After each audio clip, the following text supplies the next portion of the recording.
নবীদের ইমামকে, আমাদের নবী কাদের ইমাম? নবীদের ইমাম। আর সেই নবীর সুন্নত পালন করতে আমাদের এত কষ্ট হয় না ভাই? লজ্জা লাগে? দাঁড়িয়ে রাখলে লজ্জা লাগে না? টাকটির উপর কাপড় তুলে লজ্জা লাগে? আস্তাগফিরুল্লাহ, আল্লাহ আমাদেরকে মাফ করুক। আমরা সর্বশ্রেষ্ঠ মানুষের উম্মত, সর্বশ্রেষ্ঠ নবীর উম্মত। আল্লাহ পাক আমাদেরকে যোগ্য উম্মত হওয়ার তৌফিক দান করুন। নবীজি নামাজ পড়লেন, নামাজ শেষ। নামাজ আরেকটা কথা, আরেকজনকে নবীজি দেখলেন, তার অবয়ব সম্পর্কে তিনি বলছেন দেখতে হুবাহু আমার মতোই। নবীজি বলছেন দেখতে হুবাহু আমার মতো। জিজ্ঞাসা করলেন তিনি কে? জিবরাইল আলাইহিস সালাম বলছেন তিনি হচ্ছেন নবীগণের পিতা ইব্রাহিম আলাইহিস সালাম। ইব্রাহিম আলাইহিস সালামের দেহের গঠন চেহারা একদম আমাদের নবীর মতো ছিল। সুবহানাল্লাহ। হয়তোবা এই কারণেই, হয়তোবা আল্লাহ ভালো জানেন, আমরা কিন্তু দরুদে কার নাম পড়ি? নবীর নামের সাথে ইব্রাহিম আলাইহিস সালামের নাম পড়ি, এবং তার জীবনীর সাথে আমাদের নবীর জীবনী কিন্তু হুবহু মিল আছে। আমাদের নবীজিকে হিজরত করতে হয়েছে, ইব্রাহিম আলাইহিস সালামকে করতে হয়েছে। ইব্রাহিম আলাইহিস সালামকে আগুনের পরীক্ষা দেওয়া লাগছে, আমাদের নবীকে বদরে উহুদে পরীক্ষা দেওয়া লাগছে, লাগে নাই?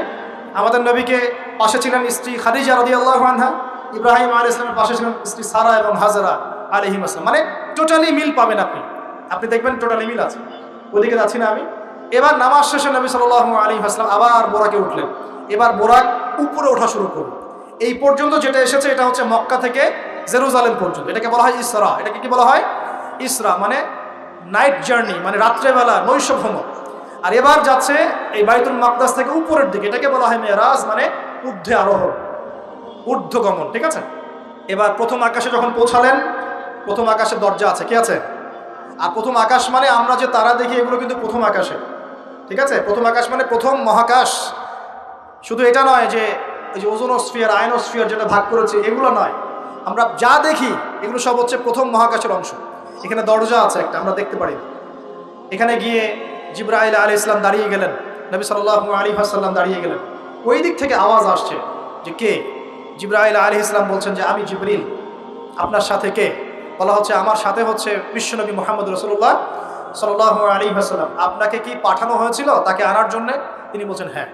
তিনি বলেছেন হ্যাঁ, বাস হ্যাঁ, কারণ তিনি সাদিকুল আমিন। এবার দরজা খুলে দেওয়া হলো, তিনি ভিতরে ঢুকলেন। দেখলেন সেখানে একজন ব্যক্তি, যিনি মাশাআল্লাহ ডান দিকে তাকাচ্ছেন, ডান দিকে অনেক আদম সন্তানের আকৃতি আছে, ডান দিকে তাকাচ্ছেন হাসছেন, বাম দিকে তাকাচ্ছেন, বাম দিকে অনেক আদম সন্তানের আকৃতি আছে, বাম দিকে তাকিয়ে কাঁদছেন। নবী সাল্লাল্লাহু আলাইহি ওয়াসাল্লাম বলেন উনি কে? তখন তাকে বলা হলো ইনি হচ্ছেন আপনাদের পিতা, আদম সন্তানদের পিতা আদম আলাইহিস সালাম। আদম আলাইহিস সালাম নবীকে দেখে সালাম দিলেন। আদম আলাইহিস সালাম নবীকে সালাম দিলেন, নবীও সালামের প্রত্যুত্তর করলেন, এবং আদম আলাইহিস সালাম তার জন্য দোয়া করলেন। তিনি উঠে গেলেন আরো উপরে।